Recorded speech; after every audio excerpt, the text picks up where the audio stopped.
I'm Lucie Vítková, and I'm originally from Czech Republic, and now I live in New York and study here and do music.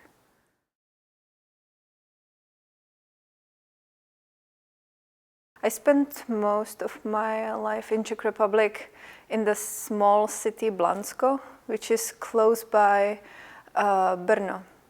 Brno is the second biggest city in the Czech Republic.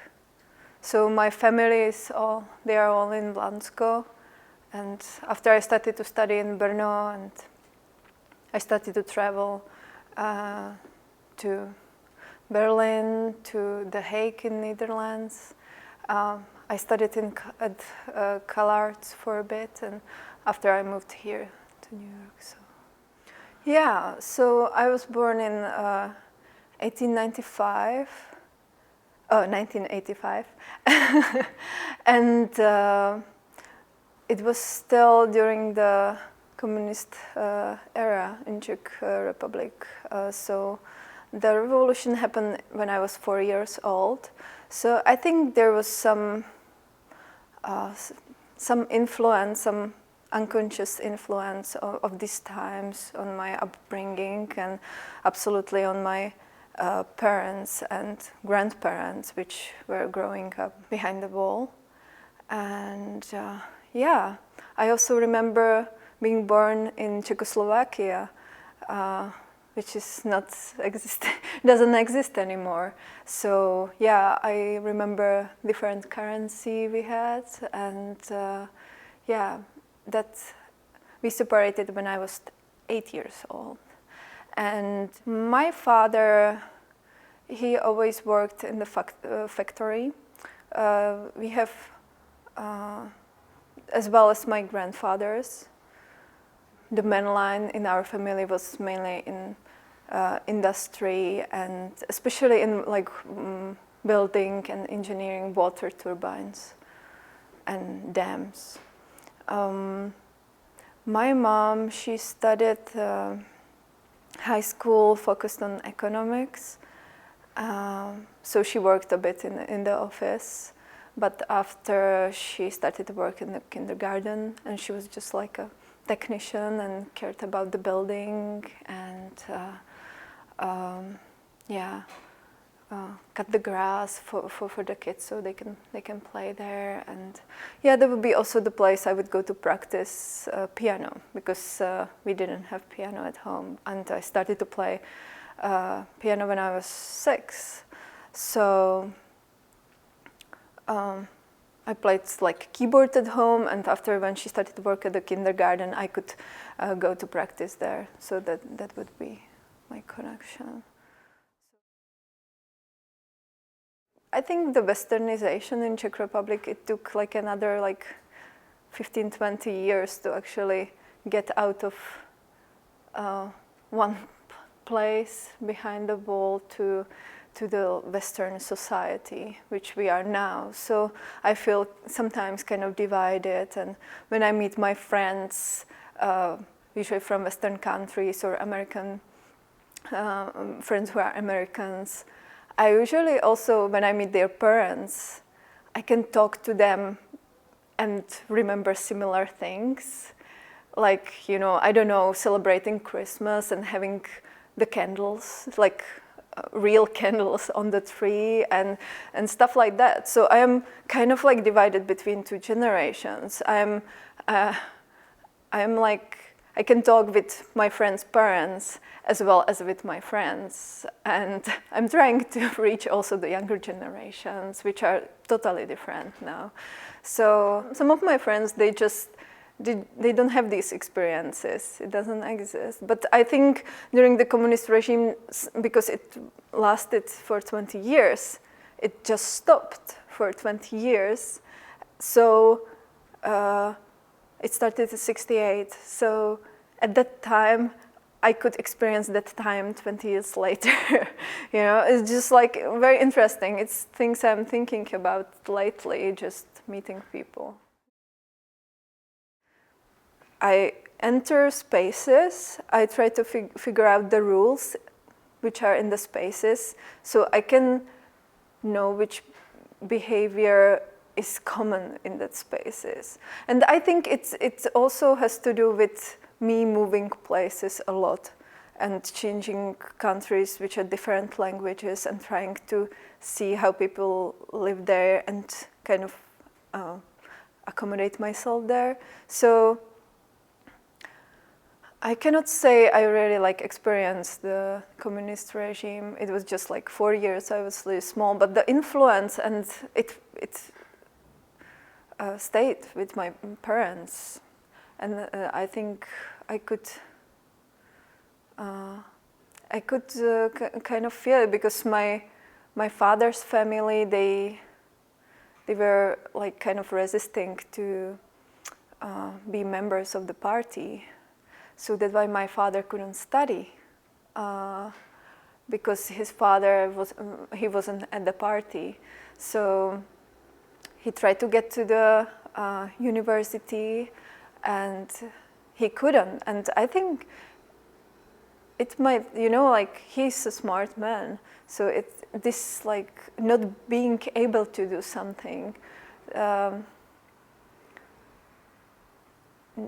Just because you don't agree with the political system. I think it's a very tough environment to be in. And he also had to be 2 years at the army. It was obligatory for men. So when you were 18, you just pack your things and go 2 years to the army. And that's where I was born. My father was 21 when I was born, and he came back when I was 8 months. He also, which was forbidden, or it was rebellion, he used to wear long hair, this long curly rock star hair. But during the communist era it was forbidden. You couldn't have long hair as a boy.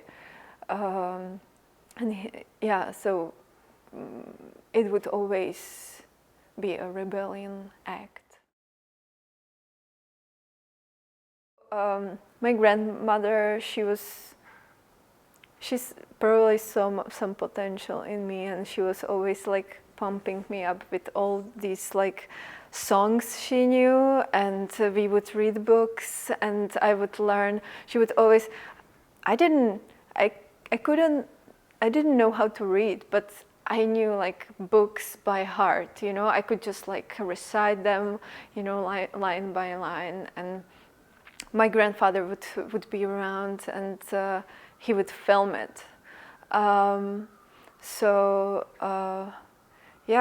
was a pretty special character. The time I came to his life, I think people say that he calmed down lots in that time.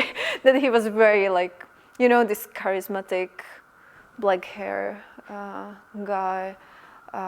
He used to smoke a lot, very cool, and he would just do stuff, but also like he had like short temper, kind of choleric kind of guy.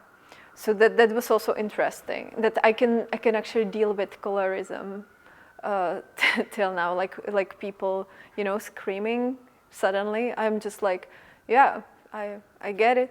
I am not scared or something. It's just like very normal for me, and I'm partially choleric myself, I think, or maybe I just got it around there.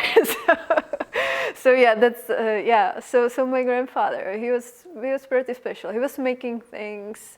He was inventing things. He sometimes worked for the factories to build new machines to do stuff. So like he would just look at things, see how they work, and he would build it at home from scratch, or he would think up own machines, just like improvements of things. You could use it, at home, and he would repair everything, and so he would build a boat as well, and he would go to sail to the Black Sea, just like have an idea, make it happen, just like go for it, do it, you know. My grandmother would be always around him, and yeah, I don't know, she would prepare the food. Yeah, I had to say also it's very impressive because in the age of my grandparents, the education was really low on people. So yeah, my background in the education way, it's quite like my grandmother has elementary school, right? My grandfather probably as a man could study a bit more, so he had also like high school focus on industry and you know, planning, engineering a bit. I would always go to visit him downstairs in the basement, like where you put the cars in the garage. So he would have like a couple of rooms, and he would have sorted out different kinds of screws, different kinds of like small pieces of metal, and he would just like collect everything and sort it out into small boxes, and it would smell. It would smell like petrol or something down there. So yeah, the basement, it would always smell like that. And apples, because my grandmother was storing apples there. We had apple trees behind the house, and I was happy when he was like happy, because it was sometimes so hard to make him impressed, you know, because he was just like his own star and doing stuff, you know, and it's just like, so I did this like poems, and I was reciting and singing, and he was filming me, and he was like content, like that's how he expected that. But there was one point, and it's really, I was really young, like 2, 3 years, 4 years old, around that age, and I started to like deform the poems. I started to, you know, like do screamy sounds, you know, like I would start like I'm reciting it, and after I would start to like deform the words, like and started to kind of scream and be loud, kind of get out of it, you know, just like very and they didn't like it. My grandfather was like, like, you cannot do this. You will not like it. When you see the movie back, I showed it, you will not like it, you know. That's not how we behave in front of the camera, you know, or something. Oh, and that's crucial. That's a crucial moment. That's like, really? Who says? You know? It's just like, no. Like, yeah.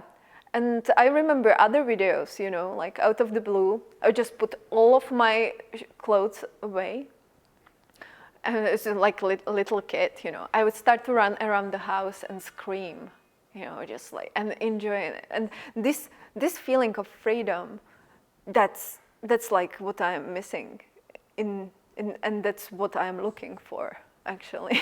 You know, maybe it would be like easy, you know, just put my clothes down, run around the block, you know, and scream. But it's not really, there are no places you can do it anymore, you know, like I was safe at the time. There was my mom around, and she would be so cool, you know, she would always just like smile and think I'm crazy. And, you know, she would just give me that space, and I could have it. So she would provide me that safe space just by being there and not interrupting me, you know. Yeah, I will risk it for that feeling of freedom. It's just, I think maybe it's coming from the regime as well, you know, just like, I don't know where it's coming from, but this, like being motivated by looking for spaces where I feel free and safe, it's really like my big motivation for doing my things. So key to actually step out of the expectations of my parents, of my grandparents, and of the mainstream society, probably, because there will not be people who will agree with you, who will support you. So you get alone at some point. You get alone. Yeah, there's been lots of loneliness as well. But you know, I had always motivation to show that freedom to my parents as well. So even they wouldn't understand it, I would always kind of like sneak it in, you know. I was just like, I play something, and I would start with some songs, you know, like doing the same thing kind of.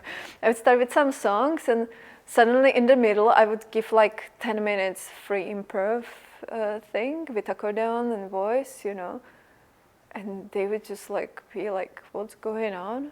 And yeah, after I would just like play another song and kind of bring it there. And I realized that just for my parents being around that, it's already like enlarging that space. They don't even have to understand it. And that's what I am finding out like now, you know, like my father always will be like, I don't understand what actually you are doing. But last year I showed him my weird piece for accordion and tap shoes. And he just like described it in its essence, you know, weird. And he still like thinks he doesn't understand it, but it's just like, this is it, you know, this is it, you know, he got it. And that's like 10 years of being around like that, you know, 10 years, it's like needs a patience, you know, or I'm listening these NASA recordings of planets in my room, and I let it play, and I walked away, and my father's coming. There's some music like coming out of your room, and I'm just like saying, I started to celebrate because my father's like, oh wow, you consider this music. This is amazing. Like this was like a big point, you know, after like 8 years, you know, just being in this like resistance, and he hears this like sine tones and different kind of rhythms, irregular noise, and he comes and there's some music playing in your room, and there's like, this is great, you know. So I think my parents being around me, it's already just changing their thinking about things. It's enlarging their space. You have to be very slow and patient to kind of just show it for a bit so they get used to different things. High school, yeah, that I think that's all that period was very wild for me actually, because I started to drink really early, and I just you know, like took the kind of like rebellious way very far to the other, you know, like I think with the loneliness, I kind of felt more and more lonely because I changed schools, and the class, I think it didn't feel like I was in the middle of it anymore. I felt more on the edge. So at the elementary school, I felt pretty good. I was kind of like good student, and I was happy, and yeah, after I changed at the 6th grade to the grammar school, 8 years grammar school, and because it was better school than I was before. But yeah, I didn't know so much as the kids who were there, because they are from better schools. So I was in the constant catching up. I couldn't catch them up. They had languages.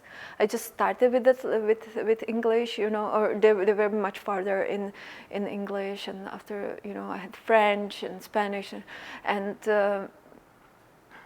yeah, it all went like much faster. I couldn't write so fast because we didn't used to, you know, it's just like lots of things, and I was still catching up, and it put me a bit on the edge. So I think I wasn't happy there, and I think also I didn't feel like my parents can help me with the homeworks anymore, you know. So it was like difficult stuff to face probably. along my school, I would always have like hobbies. I would go to the music school and I would sing. I would play piano. I would tap dance. I would dance since the age of 4. So I was always, I had always school, and I had like 8 different hobbies per week when I was like 8 or 9, just like so many. I would always multidisciplinary, I was like really, since I started dance when I was 4, playing piano when I was 6, so it's already 2 disciplines, and after I would take more and more and be involved in the music school and different projects, and recording cassettes for kids, like singing songs. So yeah, that also like bring me back, like just like I would give such a hard training to what is expected from me to be able to step out of it as well, to see where the frame ends, something about that. So yeah. In the sense, so yeah, I was trained in so many disciplines, and it always had like results. With my tap dancing career, we were like masters of Republic of Europe. We were 4th. We had a 4th place at the World Cup. So that was like competitive tap dancing. After we would do shows, so we would be at the commercial television shows, and we would do Irish tap dance shows. So all like kind of like going the expected way, or what society is like thinking it's good. So I always needed to know that, so I had to get really I had to train very hard to get at those places. But I got there. I was like, where we can get from here. So what's my place in this? Because I always feel like, I can do both somehow. So I'm very good like soldier, like if okay, we will like train 10 hours per day now. Just like, sure. And I wake up and I go for it, because I see the sense. But after I also have to take the lead and see like, okay, listen to me, we have these skills and we need to know where we are taking them, just like maybe we change direction or something, So I just wanted to picture a bit that this parallel world next to the school, it's always been there, and I was very active always. So I tried to always be the best student like I was at the elementary school, but the position at the class, I think it kind of like was putting me down. So I was also, like I stopped to play piano for a year. I started to experiment with, there was this third line in my life, the nightlife, when I started to drink and experiment with different means to put myself high, just to escape the presence somehow. Because, I think I might feel lonely, but I would still like be playing the piano and tap dancing and doing the hard training. So it was kind of like double life. After, when I was 19, I finished the school. I wanted to finish the school, and there was this new motivation because I started to play accordion. And after 1 year, I was accepted to the conservatoire, and that was the possibility for me. Like, like I was back in my head, I was kind of dreaming about this. That could be like nice, just to devote myself to spending time with the instruments. And I really wanted to do that, and that gave me new motivation. I finished the high school, and I stopped to drink. I decided to stop to drink, to stop to smoke. It took me half a year to stop to drink and 3 months to stop to smoke. I made a plan. I just started a new life, 19 years old, you know, just like made the plan how to stop to do these things, you know, like how I avoid these habits. And yes, I went on the street and I realized I cannot remember what I did last day, the whole day, and I was just like, wow, something was like, this is enough. This is enough. And from the next day, I started to work on it. Somehow, I'm kind of like obsessive about things, partly, or you know, like addictions. I think it's catching up on people. You know, like especially like the system is producing things which are very addictive, and it's hard to get rid of them. You know, like coffee. I stopped 6 months ago. I'm still stopping, you know, with things to just see what's left. You know, that's my probably like way of life.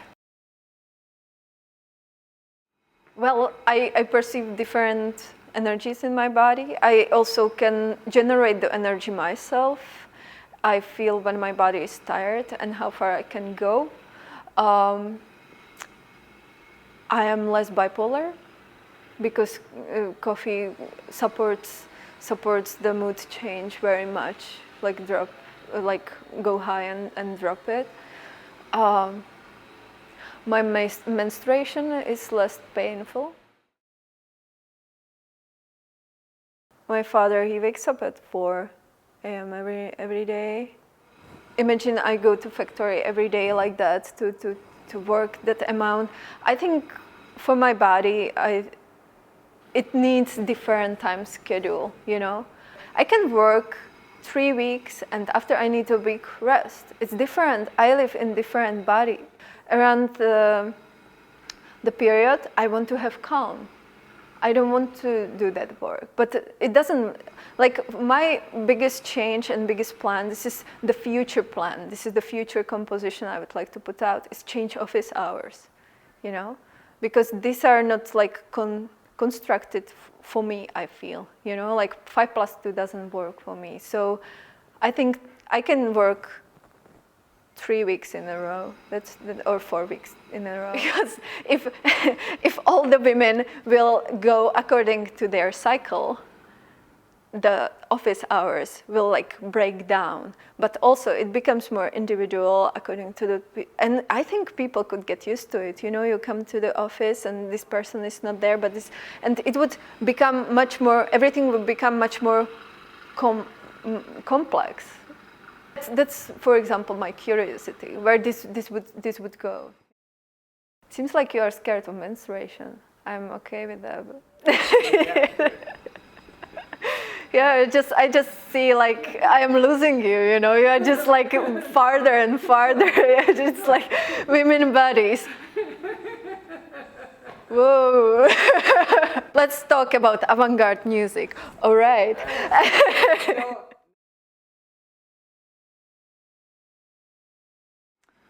I don't know, like Pink Floyd are sometimes considered to being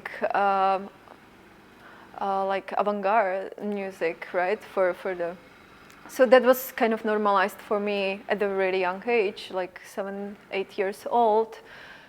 My father listened to lots of rock music and also the small punk scene, like alternative small city scene.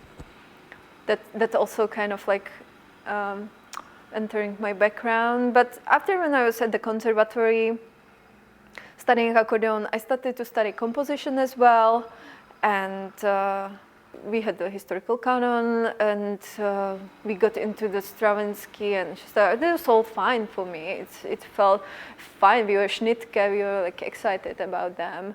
And who stood out? Oliver Messiaen at first, and the most probably Yannis Xenakis and his like electronic pieces, and that, yeah, I could be like 21 and I was listening this song again, the legend there, and I actually was listening this piece just like 2 months ago, and I realized the stuff I do with my vacuum cleaner, and I prepare the vacuum cleaner with different papers, so I get this like really high-pitched sounds, and so you have the hum of the vacuum cleaner, the noise, and you have these high-pitched sounds. And one of the structure in Xenakis is totally like that. It's like the timing, the unpredictability of that sound. It's like the same. And I didn't know, like it probably got me really, really deep, that music. So I always have a soft spot for him. I feel like I can figure out everything through music because it's the biggest part of my education.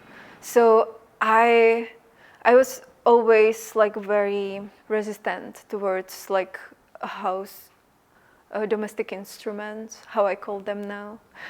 So I was like, how to make the relationship with it, which doesn't go towards the stereotypes. Also like my internalized sexism, which already determines the relationships for me with certain things. And I need to get out of it again, you know, like maybe these are like internalized expectations which form me into something I don't want to be. Actually now perform it on stage in totally different contexts, really making like pretty cool music with it, like Yanis. I started to do it just because of the sound thing, but the gender thing was kind of behind it. I still couldn't figure out what I was doing. But the thing I was saying to you before, that what I figure out, this my like non-relationship with those things. And feeling it is being dangerous, potentially dangerous for me to be around it. Because people could just want me to stick with that. I always was listening to them, and I would consider them like simple instruments, simple electronic instruments. You have noise and you have pitch. With the vacuum, you can filter the noise. With some vacuums, you have like, you are even adding or lowering the spectrum of the noise. So you can go like that. And if you have little objects, you can draw out the melodies, which I can connect with my instruments as well, with my Japanese hichiriki, which I play now. And yeah, the sound is very similar, and they're very expressive, and they have own music, you know, own sonorities, own stuff. So I wanted to capture the sonority of the domestic space. I have the kettle piece. The old-fashioned kettle, you put it on the stove, and you control the pitch of the whistling with the gas. And that's very exciting for me, because the amount of gas and the flame is either putting the pitch higher or lower, and I can play with harmonica, and we nicely connect. So the point of the album was expose the aesthetics of these domestic instruments and learn it with my own musical instruments, let's say, and kind of connect, not being in my background, but being very, very like equal to just really portray that environment. There is more into it, right? Because when you play with the gas, you're not supposed to play with the gas. You know, that's what your mom would say, like, don't play with the button, you know, don't play with the gas because it will explode or something. So this is like how you can play. The music includes much more than just pitches, than just frequencies. It includes these social conventions that we don't play with the stove. You know, it's very like we use the stove to warm up the water, and when it whistles, you switch it off.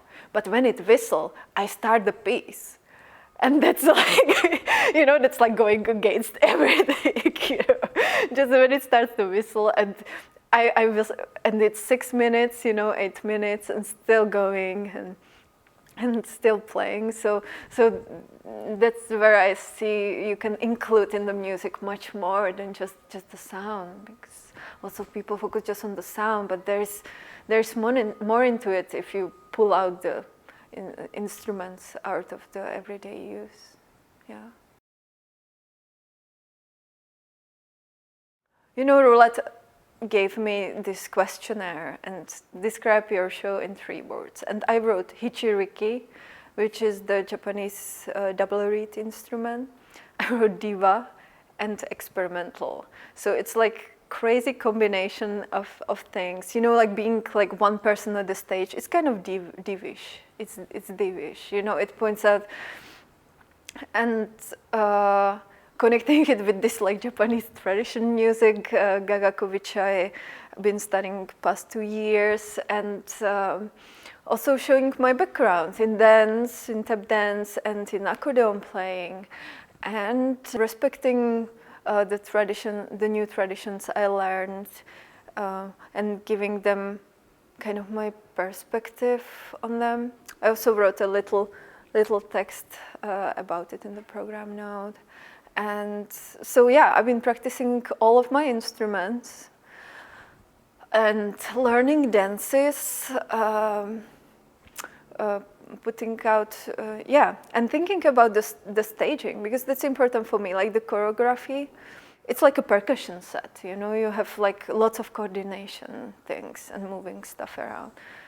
And writing scores, of course. And for this piece, I actually predominantly have 2 kinds of scores, which are new, which are for this piece, and they are pretty visual. I use all the notations, usually graphic, verbal, and classical. But for this piece, it's going more towards the graphic scores. I collected my hair for a couple of months, and I put them between 2 calligraphic papers, so you can see them. And after I took eyeliner, which I don't use anymore because I stopped to wear makeup a couple of years ago, and I have all these like pencils, you know, this like poisonous stuff, which I never actually got rid of. And there's no way I put it on my face, so I redraw it on the paper with that eyeliner, and it has such a beautiful structures of the pencil. Is just pretty amazing. It's towards charcoal, but it's different. It's a different texture. It's better than charcoal. So these scores are usually for ryuteki, and I will play it on hichiriki as well. I actually brought a copy of it, so I can show it to you. This is roughly how it looks like, and my graphic scores are more and more like forming into pictures, drawings. So I just recorded these ones for ryuteki, the Japanese wooden flute, and yeah, it went like beautifully. It felt like I could point out the construction of the instrument through like exposing the whole range, but not doing it randomly, just following the line, and it's kind of connected with the air also. It flows, you know, like just that seemed to me like a sensible and sensitive way to deal with the instrument, to not imposing too much different melodies, just like, you know, like for me it was actually this whole autumn I was trying to figure out how to compose for other instruments. The second scores are blind scores, which you almost, so this is how it looks like, you know, because it looks like empty paper, but when you touch it,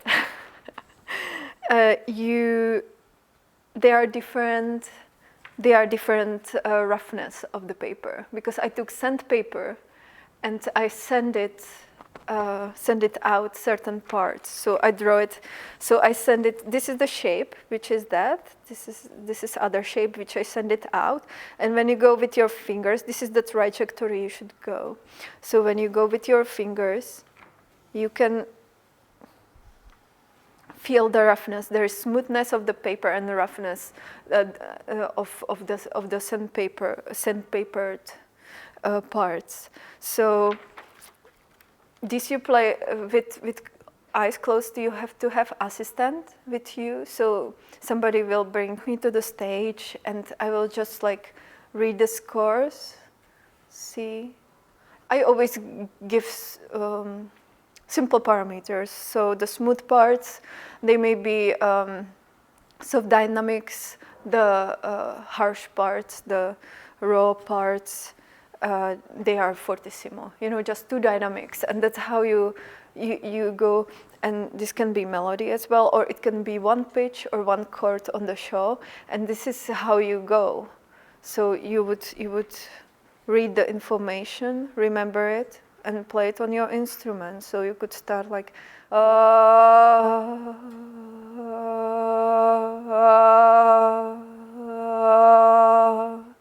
and this is music I like to be sounding, but what's the motivation? What's the point of doing this? That's very important for me lately.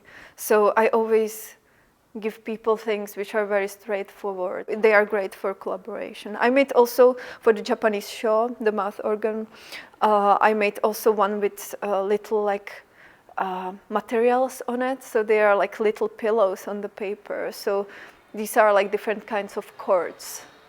So I also used Japanese knife I have and cut the paper. So these are these very sharp wounds in the paper you can play as well. So they are all different, very different pieces. I took this with the sandpaper because it's just invisible. It's just invisible, but it's there. And I think it's kind of like where I'm finally getting deep into the music, you know, and have the information here and focus on this, focus on the finger.